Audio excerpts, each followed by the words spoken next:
Magingay tayong lahat para kay JM Lopez. Isa ang estilo ni Sayad sa pinakamatalinong pamamaraan sa pakikipag-battle. Kasi hindi ito yung typical na maririnig natin katulad sa ibang battle MC. Tulad ng panlalait sa pisikal na itsura, pamumuna sa nakaraang battle, pandaramay o di kaya naman ay pamimersonal.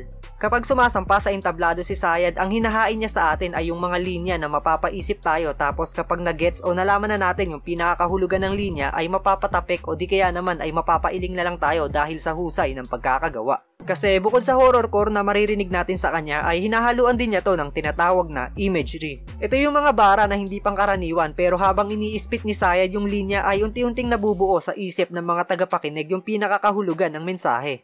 Sa mga nagdaang battle ni Sayad ay may mga pangyayari na binabasag to ng kalaban niyang battle MC dahil yun nga hindi nga raw makatotohanan yung linya. Pero dito na kasi papasok yung pag-stretch o pag-explore pa sa art form. Nagawang mapagsama ni Sayad yung horrorcore at imagery at nagbunga ito ng isang hybrid na estilo. At isa yun sa dahilan kung bakit nasa ibang level din yung pangalan ni Sayad sa buong flip-top roster. Nagpaulan siya ng pangalan! Mga pambala na pantangi! Habang kaululan ko pang lahatan, garapalan na pagsagi! Nakakakaba, aba, kanino ka ba nagbabahagi kung nasapian ng sumapi? Tapos ang palabas, taos magkalakas, tapos ang kalatas, tagpas balanse na usog.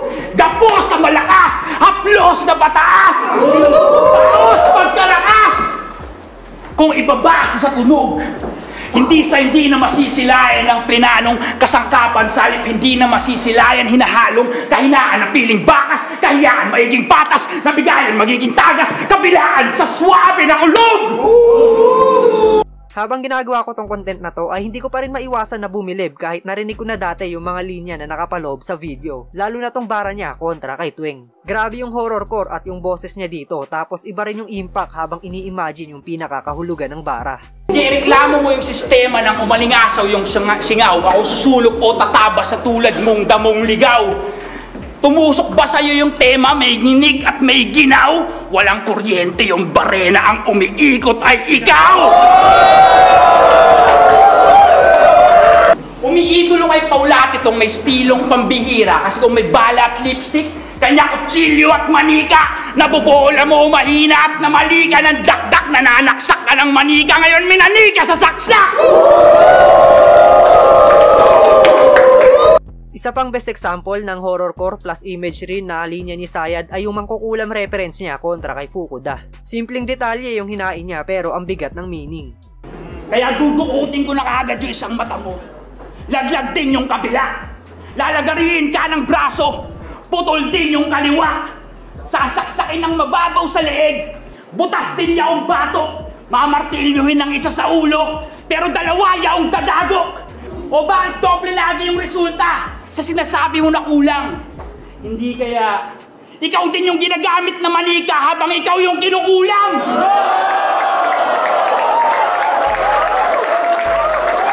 Nung si Looney nagka-Shea, sa ahon yun nangyari.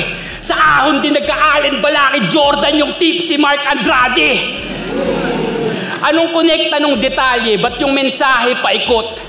Sino bang may ayaw makakitang magkasayad to si Mot? Ikaw ba yung nahirang pambihirang inakay? Bakit panlilimos ng puntos kinikilos ni Waray? Kung sa'yo'y natapos sa 7, pagkakasalang sumakay, 10 utos, pati nag-utos, pinagbabalik ko ng sabay! Sabay!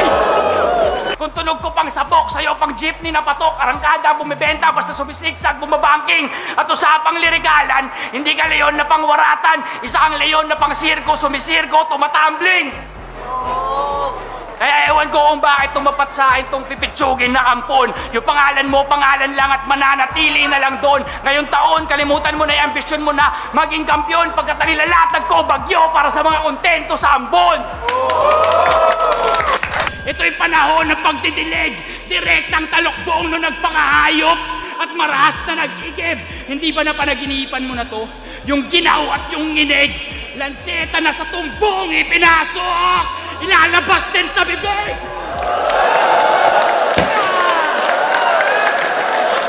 Pagpapakamatay, Frank, subukan mo para oras nila kuhain. Pag nakatutok na lahat, pag may nagtangka na awatin, yung prank mong pagpapakamatay, bigla mong totohanin! Tamang asido muryatiko sa beer bong nang sa ganun ay maging nakakaaliw pa rin pagtakas mo sa lumbay, malalagyan na ng tuldok, mga pagkakataong nalustay o asido muryatiko. Tagay sa tagumpay! Isa sa pinakatumatak na linya ni Sayad ay yung bakanting ataol reference na unang beses nating narinig sa kanya sa laban nila ni Batas. Siguro pwede nga natin to isama sa top 10 signature line sa flip top eh. Ako yung ritmo ng kampo, yung il sa ilustrado, tamang ako rin yung rason kung ba't lagay mo delikado, kaya nahihibang ka na masyado kung tingin mo sa akin alagad. Pag naglabas ako ng bakanting ataol, matatauhan ka agad. Bunga! Higa! Sara! Tangina! Teka! Bunga! Dura! Sara! Kaya good luck, godlike, alagad! Pag naglabas ako ng bakanteng ataol, matatauhan ka agad!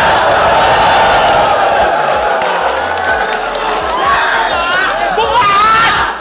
Higa! Buka! Iwa! Bukas! Piga! Sara! Tangina! Teka! Bukas! Dura! Giba! Sira! Mata! Luwa! Nganga!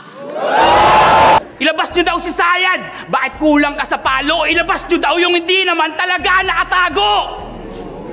Pero yung hiling mo nakamit, aksidente natupad, desperado at hapit, napasubot tumuwad, katotohanan na hubad sa simpleng banat kritikal, si Lanceta naman yung ilabas nyo! Isugod nyo ng ospital! Kung dapat ngang igalang ang nakakatanda, wala nang buhay, nagsasalita pa, nakakamangha. Sinubukan niyang tawarin yung ilog na ako lang nakakabangka. Gumitna pa siya sa bilog ng mga masasalanta. Yung bagong disenyo ng Lanceta, sinaksak ko sa isip ko. Nang sa ganun masilip mo, tapos hindi ko na hinugot.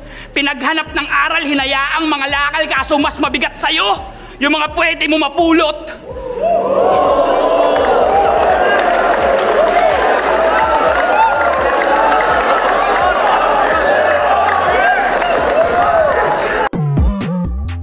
At ayan nga ang hybrid na estilo ni Sayad. Isa ka rin ba sa bumilib sa kanya at anong bara niya ang pinaka tumatak para sa'yo? Pwede mo yan i-comment sa ibaba at babasahin nating lahat yan.